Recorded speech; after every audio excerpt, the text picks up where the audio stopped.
Saludos amigos y bienvenidos a este episodio número 62 del podcast Las Cosas Como Son. Recuerde que usted nos puede ver a través de la plataforma Facebook, en el fanpage Profesor Ángel Rosa, en la plataforma de YouTube, el canal también Profesor Ángel Rosa, o escuchar la versión de audio en cualquiera de las plataformas de audio podcast que existen hoy día, las más populares y que todo el mundo conocemos. Bueno, esta semana quiero traer un tema que quizás no es tan escandaloso, pero a mí me parece que es sumamente serio y que envuelve el futuro realmente, los próximos 4 años del gobierno de Puerto Rico. Vengo a hablar hoy de las últimas decisiones y determinaciones de la Junta de Control Fiscal, que por cierto, el pasado jueves 17 de noviembre anunció finalmente el nombramiento de la persona que va a sustituir a la ex directora Natalie Yaresco en el puesto de directora ejecutiva o director ejecutivo. Desde abril ese puesto está vacante. Yaresco terminó, por así decirlo, con la reestructuración de la deuda del gobierno central, la confirmación del plan de ajuste de la deuda del gobierno central, que entró en vigor en marzo, y en abril ya había anunciado su salida. Siguió su camino profesional, añadiéndole a su hoja de experiencia el haber dirigido la quiebra más grande en el mercado municipal de bonos de los Estados Unidos, que es la quiebra del gobierno de Puerto Rico y de sus corporaciones. Desde entonces, el asesor legal de la Junta había estado haciendo las veces de director ejecutivo. Por lo menos firmaba las comunicaciones dirigidas al Ejecutivo y a los presidentes camerales y hacía la mayor parte de las expresiones públicas a nombre del organismo, que como ustedes saben, desde 2017 tiene a su cargo no solamente la reestructuración de la deuda pública del gobierno de Puerto Rico, sino también la disciplina fiscal de ese gobierno, para que no existan los descuadres presupuestarios y para que se normalizaran los recaudos y otra serie de factores que son importantes para la salud fiscal del territorio de Puerto Rico, territorio no incorporado de los Estados Unidos. Pero bueno, estamos en el último tramo de esa función, que no tiene realmente fecha de caducidad y que debe estar cumplida cuando, además de reestructurarse toda la deuda, incluyendo la de todas las corporaciones que se declararon en quiebra, igualmente la legislatura y el Ejecutivo pongan en vigor 4 presupuestos balanceados, de los cuales todavía está por verse si se van a cumplir. Así que viene la parte ahora más técnica de ese trabajo, que es la de lograr que se implanten unas políticas presupuestarias en el gobierno de Puerto Rico que no obliguen a, como ha sido en los pasados 5 años prácticamente, con quizás la excepción del año 2021, la imposición de un presupuesto por la Junta, sino que la legislatura y el Ejecutivo hagan su trabajo para balancear y aprobar presupuestos balanceados, 4 consecutivos. Para eso se nombró al director de presupuesto del estado de Nueva York, un puertorriqueño de segunda generación, Robert F. Mujica, hijo, quien ha sido el director de presupuesto por los pasados 7 años de ese estado, uno de los presupuestos más grandes de entre todos los estados de la Unión, una de las economías más importantes de las 50 economías que representan los estados de la Unión Americana, y una persona que evidentemente viene de la comunidad política que más influencia en este momento la toma de decisiones sobre Puerto Rico, que en vez de ser Washington realmente es el establishment político neoyorquino, donde participan muchos grupos de esto que ahora llamamos aquí la diáspora. Por lo tanto, no debe extrañarse que hayan escogido a alguien con ese trasfondo profesional y político. Pero también pues es una persona con vasta experiencia sobre lo que tiene que pasar en los próximos años. Esto coincide con el cambio político que generó el resultado de las elecciones de mitad de término en los Estados Unidos la semana pasada, que después de mucho conteo y de mucha espera, finalmente el miércoles 16 de noviembre, a ciencia cierta, supimos que el Partido Republicano, aunque por menos votos de lo que se esperaba, va a controlar para los próximos 2 años, a partir de enero de 2023, la Cámara de Representantes de los Estados Unidos. Los republicanos habían controlado la Cámara hasta el año 2018. Por lo tanto, es un regreso nuevamente de los republicanos a la mayoría cameral. En el Senado, todo parece indicar que en el peor de los casos para el Partido Demócrata, todo se va a quedar igual. Va a depender de una segunda vuelta para el escaño senatorial del estado de Georgia que estaba en juego en estas pasadas elecciones. Pero si los demócratas lograran asegurar ese estado, que yo creo que tienen allí las de ganar, porque la persona que ganó es el incumbente demócrata y la diferencia de votos en esa contienda la generó una candidatura independiente de un candidato que tiene mucho más en común con el ideario demócrata que con el ideario republicano. Y por lo tanto ese 2% que sacó ese candidato independiente, aunque no se pueda asumir que en su totalidad va a gravitar a favor del incumbente demócrata, pues ciertamente él tiene mucha más oportunidad de capturarlo. Y eso debe asegurar el 50% necesario para que Raphael Warnock sea reelecto como senador de Georgia, y eso le daría a los demócratas un escaño adicional en el Senado. Y es un respiro, un alivio para el presidente Biden, que entró a esa contienda política con los augurios de una ola roja republicana y salió de ella fortalecido políticamente y pudiendo reclamar no solamente que contuvo la ola republicana en la Cámara de Representantes, que apenas se ha decidido por menos de una docena de escaños, sí, que también logró aumentar escaños en el Senado, y la mayoría ahora será más sólida si finalmente ganan Georgia. Lo curioso es que ante el regreso de los republicanos a la mayoría en la Cámara de Representantes, las esperanzas para que la Cámara y el Senado estadounidense legislen y enmienden la ley promesa para recortar el término de mandato de la Junta de Control Fiscal sobre Puerto Rico han muerto. Es una legislación que, aunque se discutió mucho en estos 2 años de mayoría demócrata, en estos 4 años realmente de mayoría demócrata, nunca tuvo la suficiente tracción, y que ahora el nuevo presidente del Comité de Recursos Naturales de la Cámara, que es el republicano de Arkansas, Bruce Westerman, ha despachado en el primer día en el que ya se le daba como nuevo presidente de ese comité, y ha dicho que no hay ninguna posibilidad de que se apruebe legislación para recortar ni los poderes ni el término de la Junta de Control Fiscal. Justo en ese contexto se anuncia el nombramiento de Mujica como nuevo director ejecutivo de la Junta. Y en esa misma semana, la Junta ha tomado una serie de determinaciones que no parecieran representar que esté aflojando en nada su poder, o que esté poco enfocada, como muchos han pensado, por la dificultad que se ha generado en finiquitar la reestructuración de la deuda de la Autoridad de Energía Eléctrica, que es la deuda más importante que queda todavía por reestructurar de todas las que la Junta tenía esa encomienda, y que además es, en términos estratégicos, la corporación pública y el área de política pública más importante si es que va a tener éxito la recuperación económica y la recuperación física de Puerto Rico luego de los desastres naturales, huracanes, terremotos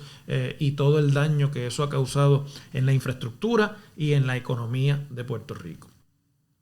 En ese sentido, pareciese que la Junta estaba un tanto perdiendo la fuerza, que había desacelerado en su interés por resolver los grandes asuntos para los que vino a Puerto Rico, y se anunció hace un par de días y de semanas que, mediante un acuerdo con la Junta de Control Fiscal al que habían llegado algunos sindicatos durante la discusión del plan de ajuste de la deuda del gobierno central,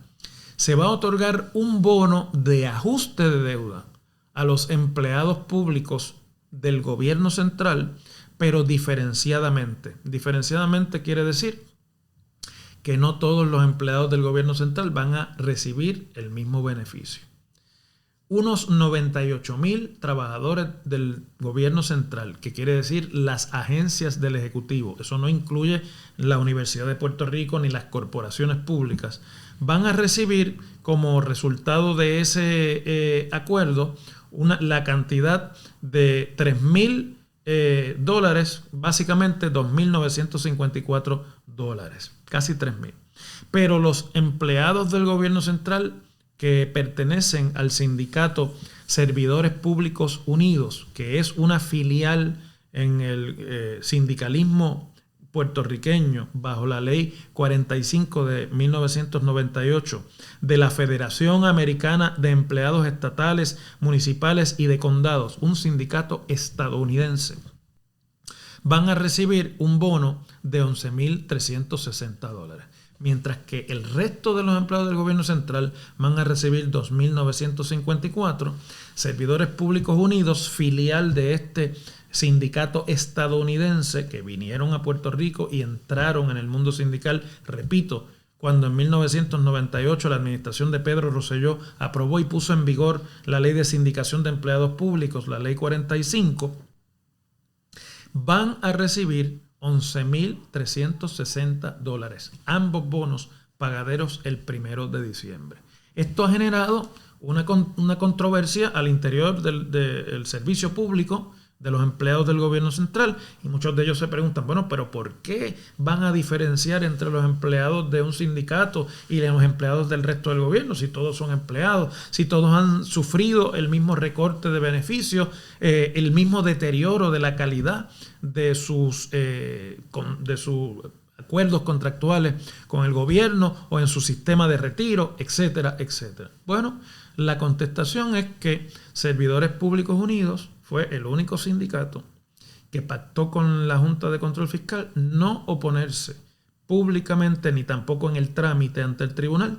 al plan de ajuste de la deuda. Y por lo tanto es un premio a el haber este sindicato endosado las gestiones de la Junta de Control Fiscal en Puerto Rico. La Asociación de Maestros, debo decir, que representa u ostenta la representación sindical de los empleados de educación dedicados a la cátedra, es decir, de los maestros. Intentó lo mismo, pero eso entró en una controversia en la que se enfrascaron las otras organizaciones sindicales de maestros de Puerto Rico, porque en el acuerdo que la Asociación de Maestros intentó con la Junta de Control Fiscal y que hubiese permitido que ahora los maestros recibieran un bono quizás mayor, pero parecido al que van a recibir los empleados afiliados a Servidores Públicos Unidos, había una cláusula en la que se extendía por 5 años la representación exclusiva de la Asociación de Maestros de los maestros puertorriqueños. Y por lo tanto, eso generó una controversia sindical en un ambiente en el que estos sindicatos compiten férreamente por esa representación y básicamente se odian institucionalmente. Y el magisterio puertorriqueño, consultado directamente sobre aquel acuerdo, decidió votar en contra. El acuerdo no fue refrendado por los maestros puertorriqueños en su mayoría, abrumadoramente. Y al no entrar en ningún acuerdo, los maestros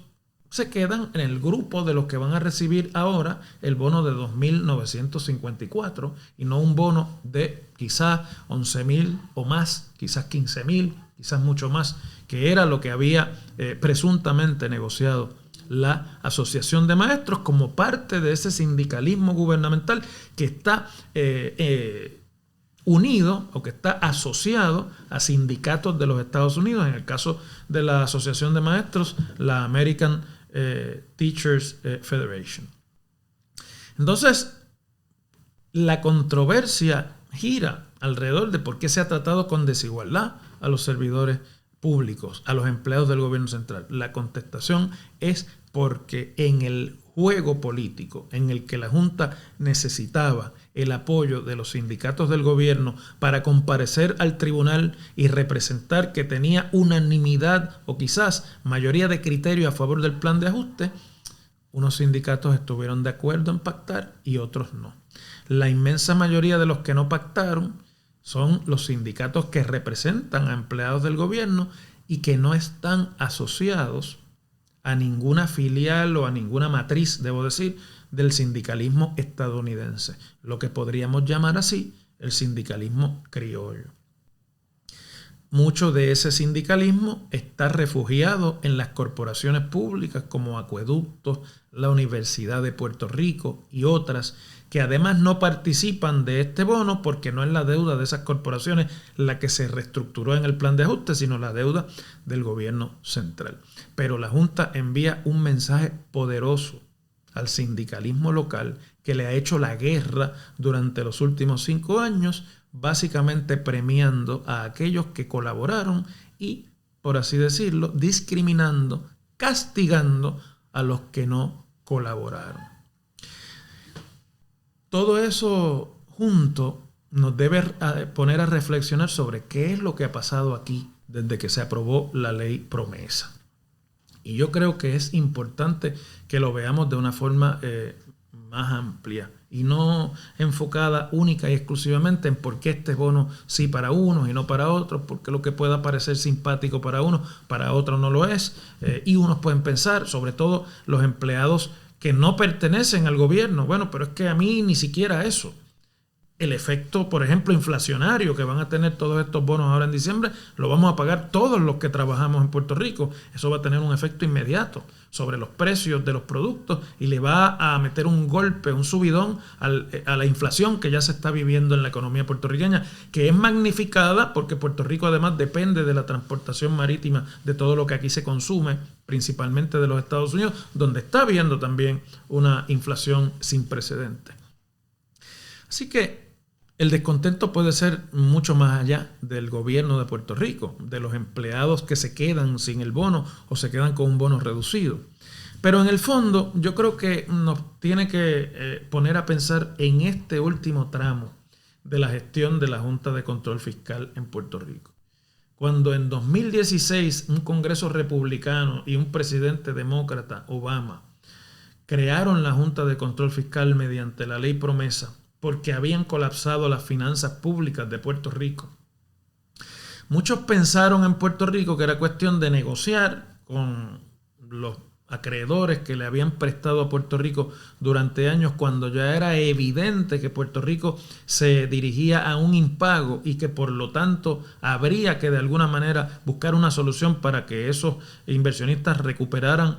la inversión que hacían, que por cierto no valía lo que les van a pagar en este momento. Y han salido bastante bien en todos estos acuerdos.